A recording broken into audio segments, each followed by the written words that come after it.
Greetings, my dear friends. The Wuhan virus has affected the world in many, many ways, especially in the last 6 odd months. The contours of the global response are, to say the least, very, very overwhelming, especially if you're in China.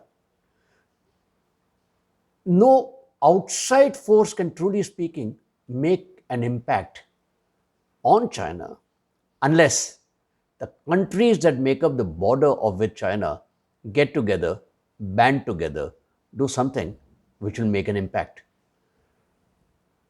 Let us now take a look at the geopolitics of the Chinese neighborhood, this time with the objective of how do we counter China.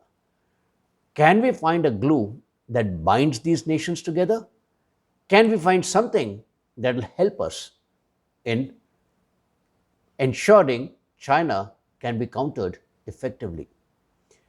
I am Commander Chakrapani or Chax with one more episode of Chax Simplifies. This is the third episode in the series on China. In the first episode, we looked upon the geopolitics of China and why is it China that has a bone to pick with every neighbor? Why is it that China has such an attitude of expansionism? In the second episode, we discussed why has China taken this as an opportunity? Why now?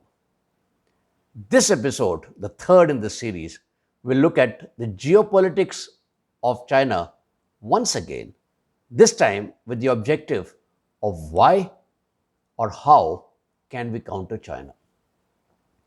The events, if you see, in the last couple of months have moved very, very quickly with a significant amount of saber rattling by China. Whether it was in Galwan in the month of June or now in the Pengongso area where India has given back to China a lesson in its own method, the Chinese favored method. Occupy first and say, hey, we are here and we've been always here. Look at what is happening in the South China Sea. The USS Ronald Reagan is back there. There are 3 carrier task forces in the South China Sea. China is carrying out live missile firings and drills and is exercising with both its carriers, although in the Yellow Sea. Taiwan has been also upping the ante and telling China that, look, you cannot do these things. China has delivered an ultimatum to Japan to keep off Senkaku or Dayaku as they call it.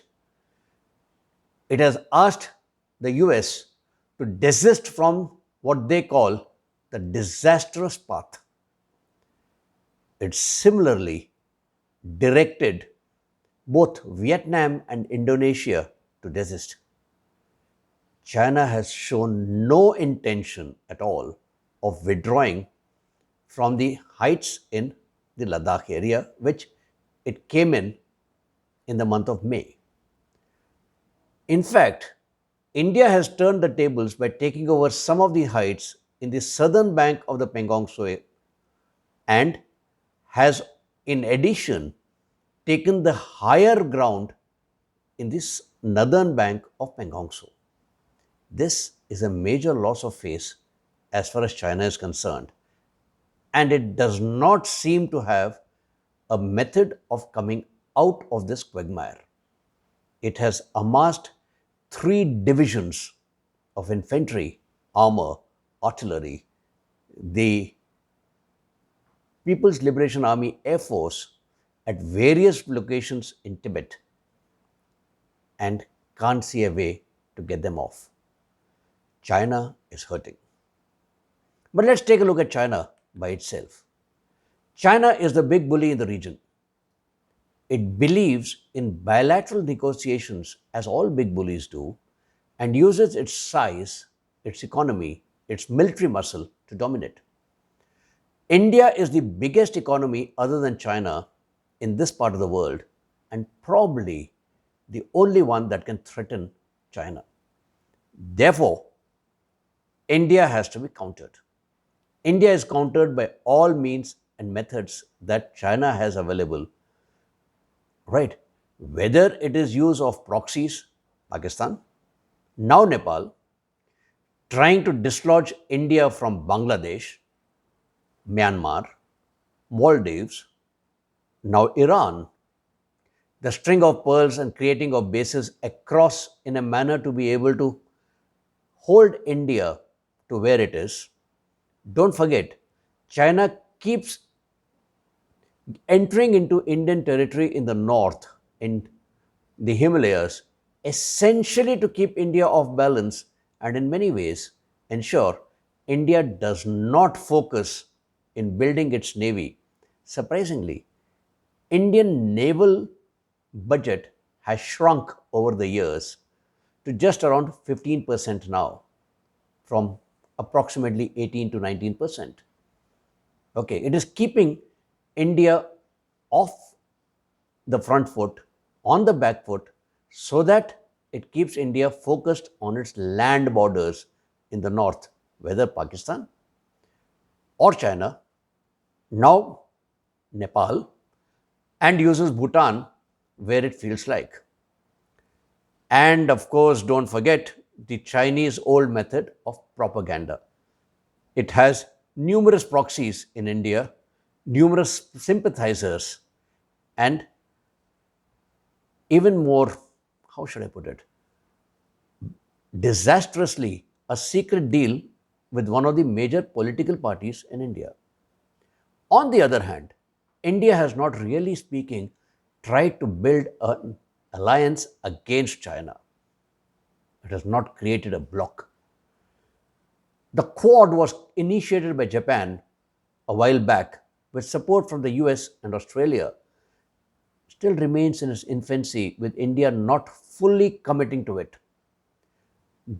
Germany, France, South Korea are waiting in the wings to join what could be Quad Plus.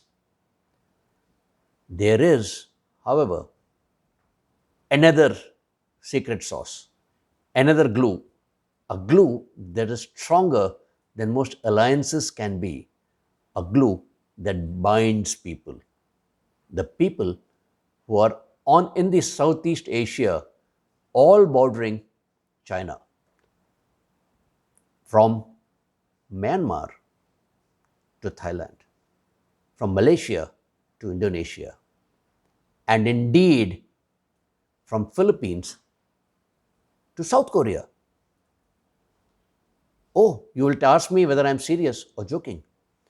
Friends, I am very, very serious. This is the glue called Ramayana. This is the glue which is which cuts across people, cuts across nationalities.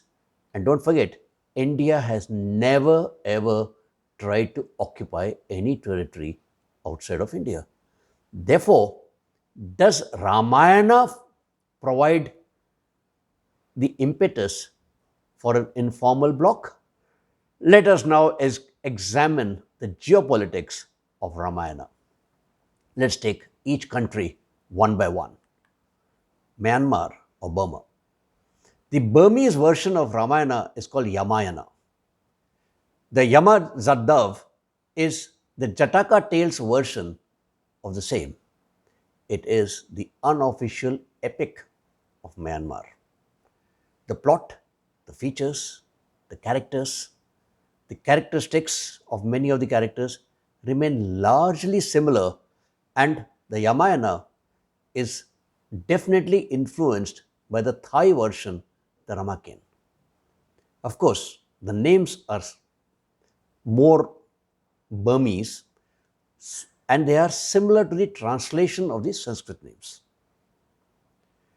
Take Thailand, very deep cultural influence.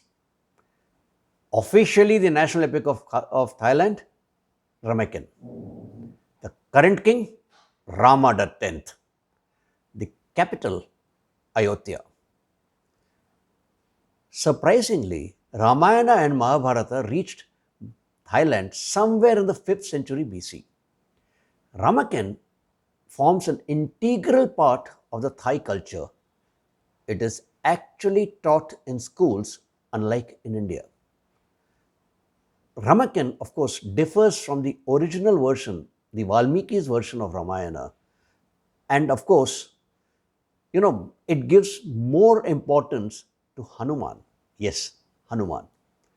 Sita, incidentally, is the daughter of Tats. My apologies for pronunciations, but Tatsakan, who is the other name for Ravana. Right? Despite that, Ramayana is in Thailand, and there are a large number of Thais that come to India and to Ayodhya and other places associated with Ramayana. In Cambodia, Angkor Wat is the largest Hindu temple in the world, largest in the world that includes even India. The wheel contail inscriptions lend us to believe that Ramayana arrived in Cambodia somewhere in the 7th century in the form of a poem. Remakar, or otherwise called Glory to Rama in Cambodian language, you can see the scenes of Ramayana at the royal palace and the Angkor Wat. The Remakar also gives more importance to Hanuman.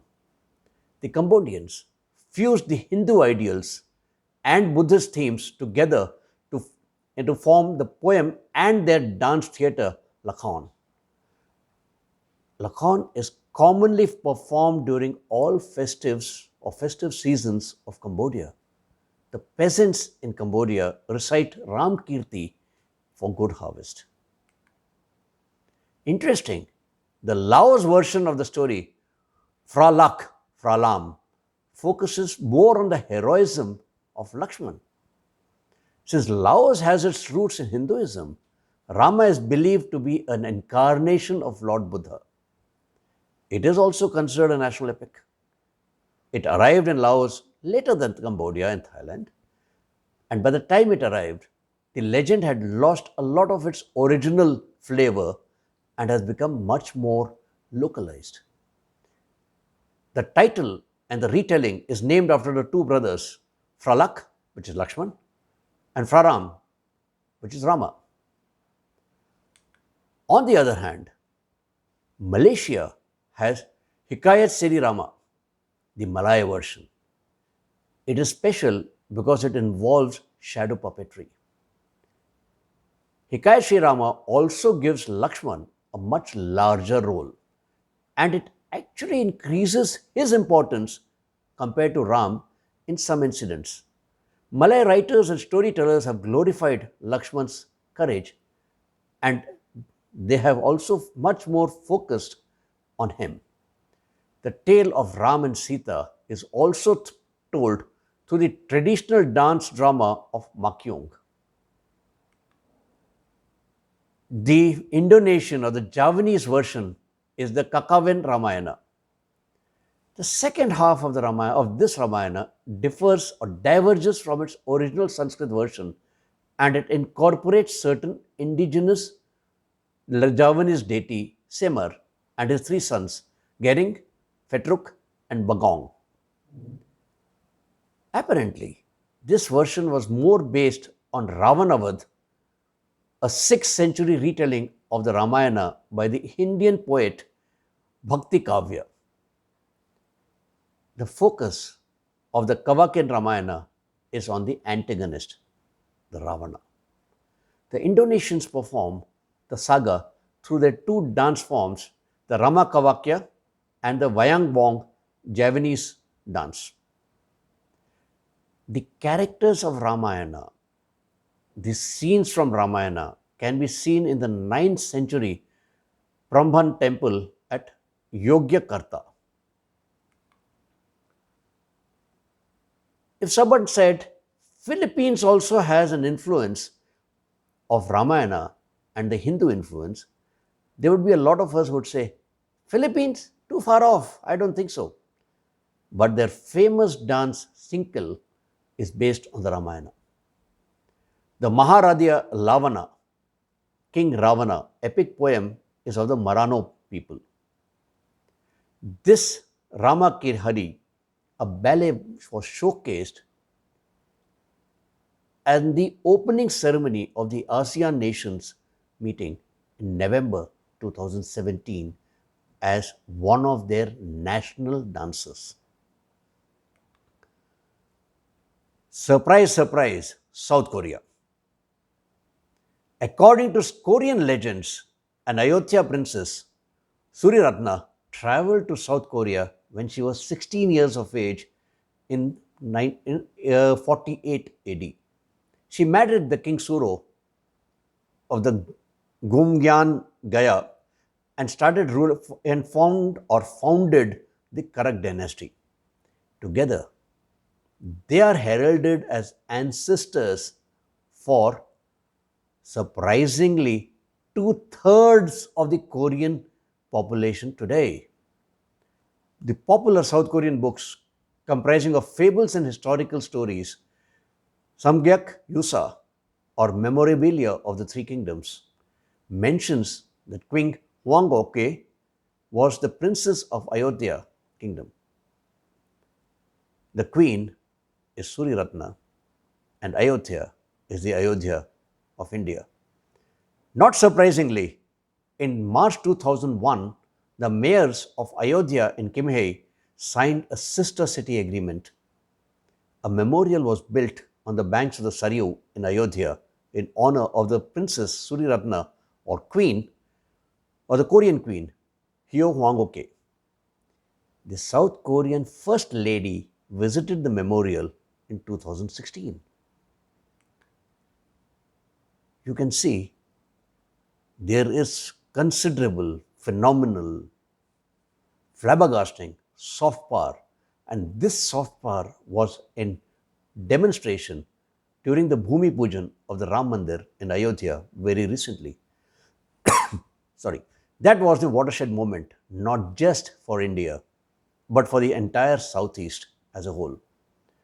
Most of these countries have indicated and have promised to host a combined Ramayana tour, Ramayana pilgrimage, Ramayana tourism based on all the Ramayana sites, including Sri Lanka, from Sri Lanka to Indonesia, Thailand to South Korea, Philippines to Cambodia and Laos, Myanmar. Therefore, the time indeed has come for India to take this lead. Use this as one of the methods, one glue to be able to bind everyone together, especially when you take Indian history into account, its non aggressive heritage. The situational advantage that India has, along with the South Asian nations, of bordering China and being able to, in many ways, control China and its expansionist policies, it can replace China, the entire region I'm talking about, as the center of supply chains. The land, the labor, and laws in India, the democracy in India, are an additional advantage. While soft power is important, governments come and go because of this soft power, and the people can make the government choose and choose wisely at that. What is equally important is the hard power. The hard power that comes, the hard power that comes from alliances, from treaties, from partner countries, and hard power that can deliver on countering China.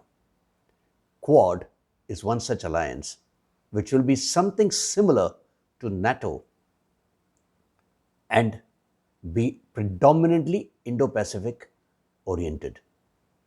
Should India then be a member of Quad? Should we be looking at Quad Plus or Quad Plus Plus? What will be the dynamics of Quad? What happens to the various bilaterals that India has signed, whether it is with Australia or Japan or Korea, or the trilaterals, a very recent one that is happening right now as we speak: France, Australia, and India. We will discuss all of this in my next video, and until then, we continue to live in very interesting times. As always, don't forget to subscribe to my channel if you have not done so far, and press the bell icon so that you can be notified of any new video. Feel free to share, like, and forward these videos of mine to your friends. As always, I look forward to your comments, your suggestions. Until next time, Jai Hind.